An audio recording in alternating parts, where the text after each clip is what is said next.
राष्ट्र संत वे हर्ष सागर को नमन हमारा बारंबार। परम पूज्य आचार्य के मुख से बरसेगी अमृत की धार। दीप चंद्र आशा देवी के प्रिय हुए तुम कुलभूषण। गुरु विराग सागर महाराज के शिष्य रूप में आभूषण। कीर्ति आपकी घर घर फैली, भक्त आप से करते प्यार। परम पूज्य आचार्य के मुख से बरसेगी अमृत की धार। जो भी सुने आपकी वाणी, आपका ही वो हो जाए। प्रभु के जैसा तेज है मुख पे, जो देखे वो खो जाए। धर्म विमुख भी लौटाते हैं, जो सुन ले तुमको एक बार। परम पूज्य आचार्य के मुख से बरसेगी अमृत की धार। शाकाहार की सीख फैलाओ, धर्म का मार्ग दिखाते हो।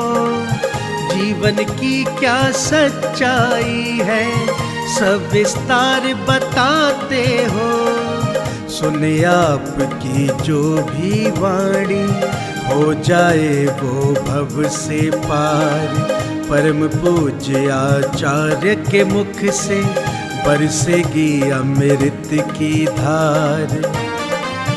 आओ गुरुवर की वाणी को आत्मसात हम करते हैं। सुनकर इनके प्रवचनों को धर्म से झोली भरते हैं। जिन वाणी चैनल करता है, प्रेषित चरणों में आभार। परम पूज्य आचार्य के मुख से बरसेगी अमृत की धार। इस कार्यक्रम के पुण्यार्जक हैं Shri Subodh Chhabra, Shrimati Meena Chhabra, Shri Sushil Chhabra, Shrimati Meenu Chhabra, SK industries, Chhabra enterprises, Rajnandgaon, Chhattisgarh.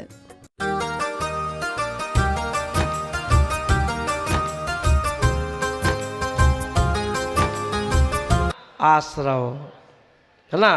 और आकर के वो कर्म और जीव मिल कर के दूध पानी की तरह मिलकर वहीं रह जाते हैं। बड़े बंध ढूंढा, कर्म जाते हुए तो दिखा, अंदर निकलते हुए नहीं देखा उसको। क्या हुआ कि बंद हो गया, उसका बंद हो गए। अब क्या बचा आगे? संबर। अब संबर क्या है? ये संबर क्यों चाहिए? संबर बोले कि देखो, जब जब मंदिर जाओ तो संबर करके आओ। जितनी भी धार्मिक क्रियाएं हैं A to Z, जितनी भी क्रियाएं हैं, बिना पहले संबर को आगे रख लिया करो। पहले संबर को आगे रख लो, अब जाप करो। पहले संबर को आगे रख लो, अब पूजा करो। संबर को आगे रख लो, अब कुछ भी काम करना है धर्म के, पहले संबर रखो। तो संबर क्या बोला है? संबर ये बोला है कि एक बार में एक काम करोगे। क्या करोगे? एक बार में एक काम करोगे। अगर झाड़ू भी लगा रहे हो तो पूरे 100% होकर के झाड़ू लगाओ। अगर फ्रेश होने गए हो पूरे 100%।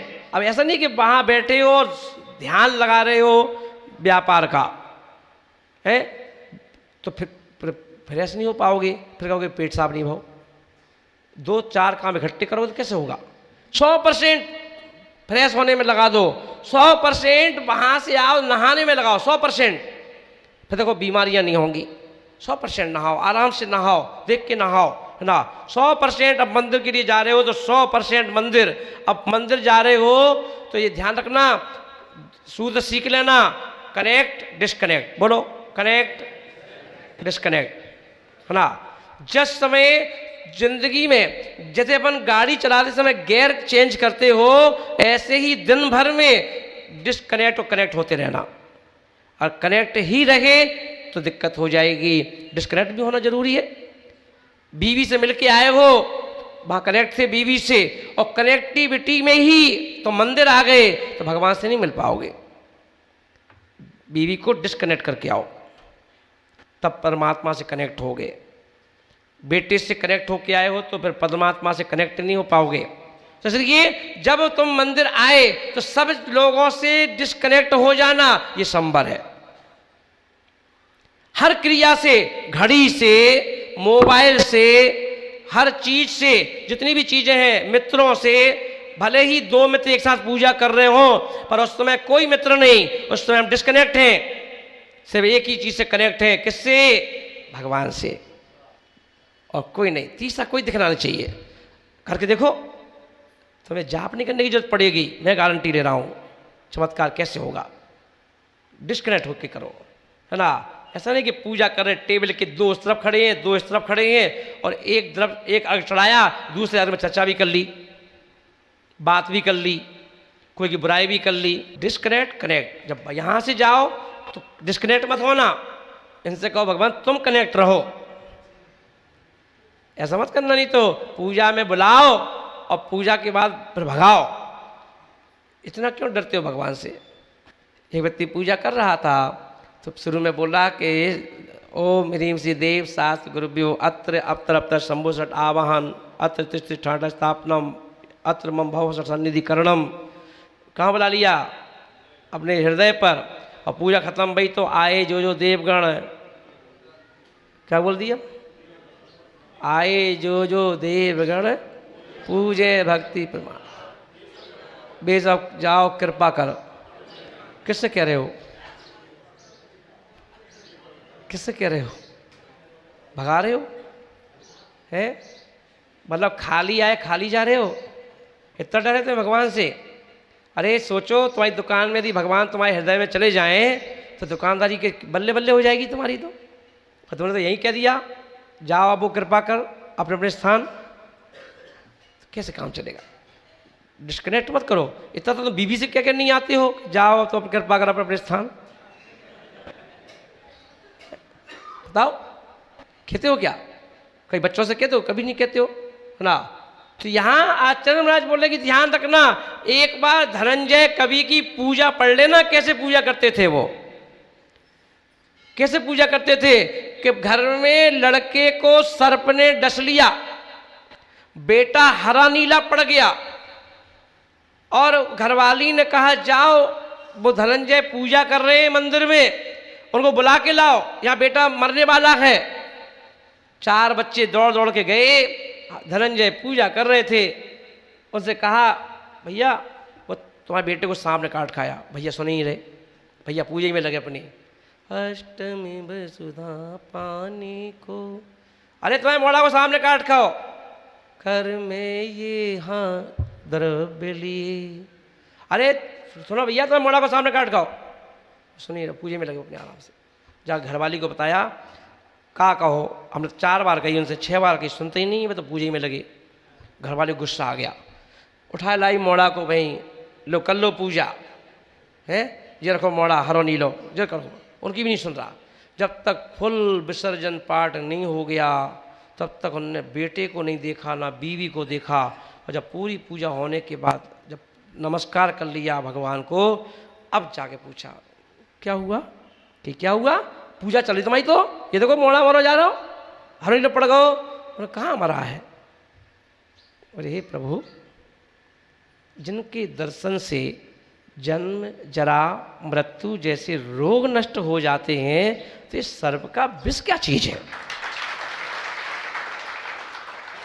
इतना विश्वास, इतना विश्वास।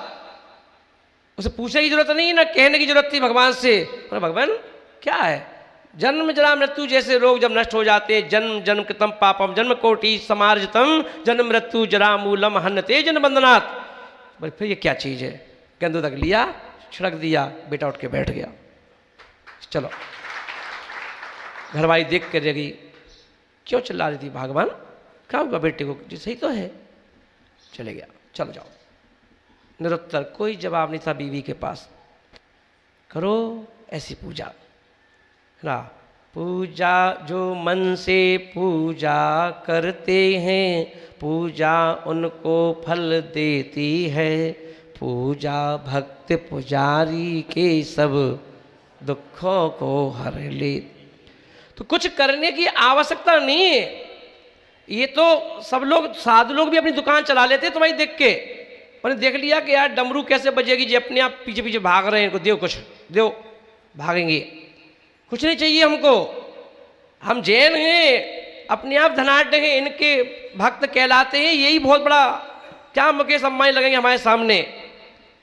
पर उनके तुम बनो तो पहले, उनके बनते कहाँ हो, उनसे कनेक्ट तो हो। कनेक्ट कहाँ होते हो ना, एक बार कनेक्ट तो होके देखो, फिर देखो कितना आनंद आता है ना। जैसे महानुभाव, इसलिए कहा गया कुछ करने की जरूरत नहीं है। एक पाषाण है, किसके हाथ में आ गया? शिल्पीकार के हाथ में आ गया। और शिल्पीकार के हाथ में आ गया तो उसने मन में विचार किया, पाषाण को हाथ में लेकर के ये पत्थर में अच्छी 7 इंच की मूर्ति निकल सकती है। सोच रहा है 7 इंच की मूर्ति इसमें से निकल आएगी, इस पत्थर में से। और उसने क्या किया, ठीक है निकालता हूँ, रखो। और लाया, क्या उठाया? छेनी उठाई, सूत उठाया, नापा, कहाँ क्या क्या सिर बनाना है, कहाँ कान बनाना है, कहाँ हैंड्स बनेंगे, कहाँ लेग्स बनेंगे, सब चीज़ें नाप के निशान डाल दिया। और निशान डाल के क्या किया उसमें कुछ लगाया अलग से? क्या लगाया? कुछ नहीं, सिर्फ छेनी से वेस्टेड पत्थर निकालना प्रारंभ कर दिया। और एक समय निकालते निकालते निकालते निकालते क्षण ऐसा आया, मूर्ति बन के राइट हो गई, मूर्ति बन गई। उस पाषाण में मूर्ति छिपी हुई थी, उस शिल्पीकार ने छिपी हुई मूर्ति को बाहर निकाल दिया, उजागर कर दिया, वो भगवान पार्श्वनाथ बन गए। अलग से क्या लगाया? कुछ लगाया क्या? नहीं लगाया। तुम्हें भी अलग से कुछ लगाने की आवश्यकता नहीं है। आप वो पाषाण हैं, आपके अंदर आत्मा रूपी परमात्मा छुपी हुई है। सिर्फ एक शिल्पीकार की आवश्यकता है, एक शिल्पीकार की आवश्यकता है। वो शिल्पीकार जिसे गुरु कहते हैं। इसीलिए कहा गया जीवन में गुरु चाहिए। गुरु क्यों चाहिए? गुरु से इसलिए नहीं कि हम गुरु की जयघोष लगाते रहें, क्योंकि आगे पीछे बैंड बजाते रहें। गुरु इसलिए चाहिए कि हे गुरुदेव, मैं वो पाषाण हूं, मुझ में से मूर्ति उकेर दो। ये देखो, ऐसे अपने पाषाण को ऐसा समेट के रख दिया सामने, फिर छेनियों को की मार, छेनियों की चोट, उसकी परवाह नहीं की, बैठ गए। गुरु ने क्या किया? महाराज बना दिया। ये देखो, सब कुछ राजपाट छोड़ करके बैठ गए लाल किले पर। बोले गुरुदेव, इस पाषाण में से मूर्ति निकालो। निकाला तो विश्वहर्ष मूर्ति निकल आई। निकल के नहीं आई? कुछ नहीं करना है तुम्हें अलग से कि तुम्हें कोई धन चाहिए पड़ेगा या दौलत चाहिए पड़ेगी, कुछ नहीं चाहिए। सिर्फ जिसको तुम अपना मानते हो उनको भी छोड़ के आ जाओ, कुछ नहीं चाहिए। और तुम्हारे अंदर से मूर्ति, जो एक मूर्ति छिपी हुई है, वो मूर्ति निकल आएगी। तुम भगवान को देखते हो और भगवान तुम्हारे अंदर छुपी हुई मूर्ति को देखते हैं। किसको देखते हैं? तुम्हारे अंदर छुपी हुई मूर्ति को। ये महाराज 1 घंटे प्रवचन देते हैं, 10 बार तुम्हारा नाम ले लेते हैं, तुम अहंकार से और फूल जाते हो। हमारा नाम लव महाराज ने। ये तो महाराज का बड़प्पन है कि तुम्हारा नाम ले लिया। नहीं तो जनवाणी तो स्पष्ट कहती है कि किसी का नाम मत लेना, मिथ्यात्व का दोष लग जाएगा। बोले क्यों? बोले कि भैया, अरे उनका नाम क्यों लेते हो? जब भी जनवाणी की बात कर रहे हो तो इनका नाम बीच में मत लाओ। हे कहो, हे आत्मन, क्या बोल दिया? संबोधन वाक्य एक ही आता है, हे आत्मन, हे आत्मा सुन रही है, हे आत्मा ना। नाम लेंगे तो अध्यक्ष जी का लेंगे तो अध्यक्ष जी ही खुश होंगे, और वो अभी ऐसे बैठे थे तो ऐसे बैठ जाएंगे, हमारा नाम लाओ है। बड़े बोलेंगे हे आत्मन, सब आत्मा, जितनी आत्माएं बैठी हैं सारी आत्माएं प्रफुल्लित हो जाएंगी। ओहो, कितनी सुंदर बात कही ना। भगवान के समूह शरण में जहाँ चारों तरफ लोग बैठते हैं, वहाँ चक्रवर्ती भी बैठा हुआ है, मना पर ज्ञानी ना अवधि ज्ञानी मुनि बैठे हुए हैं, पर भगवान के मुख से किसी का नाम नहीं निकलता है। निकलता है क्या? निकलता ना है। हे आत्मन, 7 तत्व ऐसे होते हैं। तो वो क्या करना है, एकमात्र छेनी। इसलिए अपन करते नहीं तो जनवाणी पढ़ते हो, जनवाणी क्या बोलते हो कि जीव कर्म के जुदा करने को, बोलो जोर से। हाँ अच्छे से बैठो, लटक के मत बैठो सब लोग, लटक झटक के नहीं, पैर ऊंचे नीचे नहीं। हाँ ये नेता की सभा थोड़ी ना है। पाती लगा के बैठो, पाती लगा के हाथ जोड़ के बैठो। ये तो कोई टेढ़े मेढ़े अब कोई ऐसे कहाँ मोक्ष होगा तुम्हारा जे? कोई किसी को ऐसा मोक्ष हुआ है क्या है? कभी देखो कोई भगवान के ऐसे बैठे हो उनको ऐसे ही मोक्ष होगा? या तो खड़े होकर मोक्ष होता है सीधे सीधे, या पद्मासन ला के मोक्ष होता है ना। अगर 15 मिनट ऐसे नहीं बैठ पाए तो फिर कैसे मोक्ष जाओगे? फिर दुकान में ही ठीक हो, गुड़ो बेचो। इसे ध्यान रखना। क्या बोल गया कि जीव कर्म के जुदा करने को, ये ही पैनी छैनी है जिनवाणी।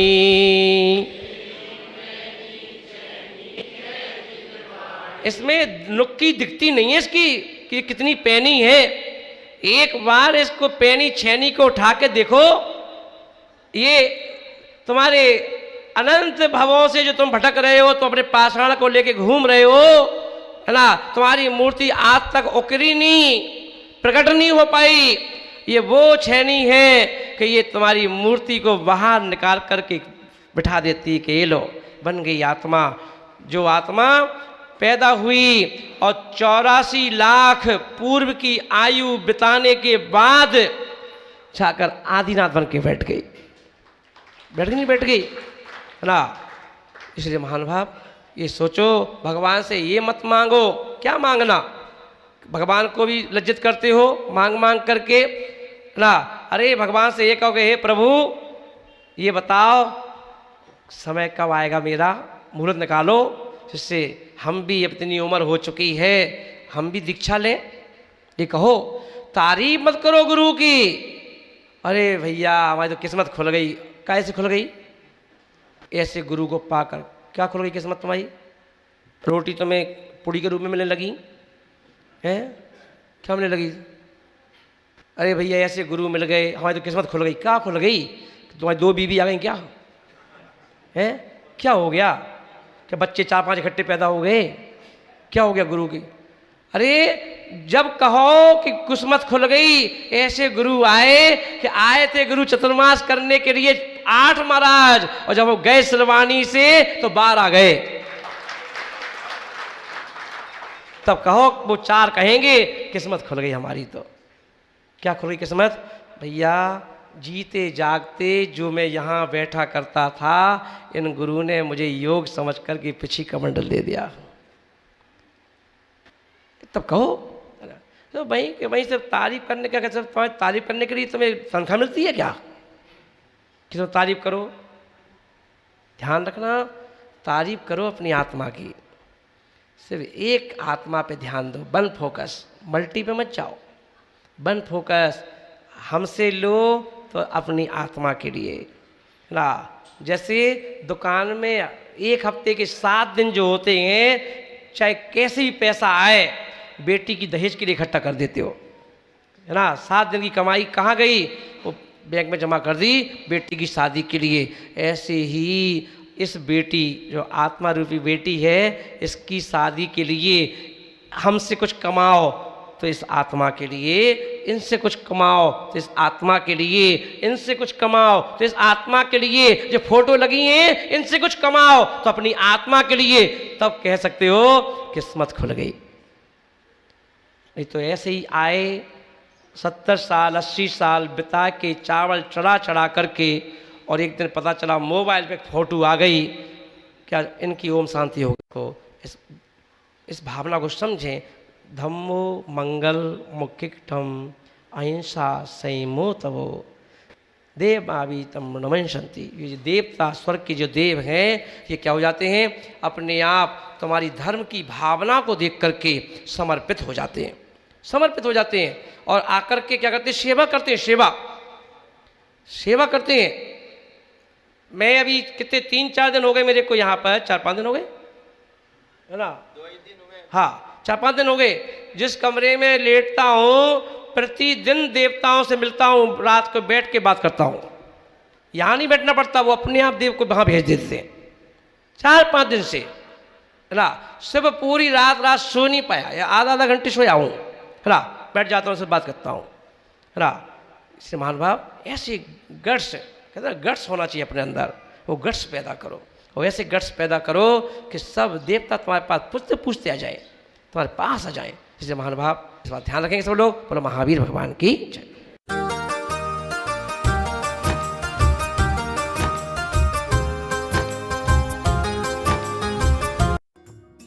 इस कार्यक्रम के पुण्यार्चक थे Shri Subodh Chhabra, Shrimati Meena Chhabra, Shri Sushil Chhabra, Shrimati Meenu Chhabra, SK industries, Chhabra enterprises, Rajnandgaon, Chhattisgarh.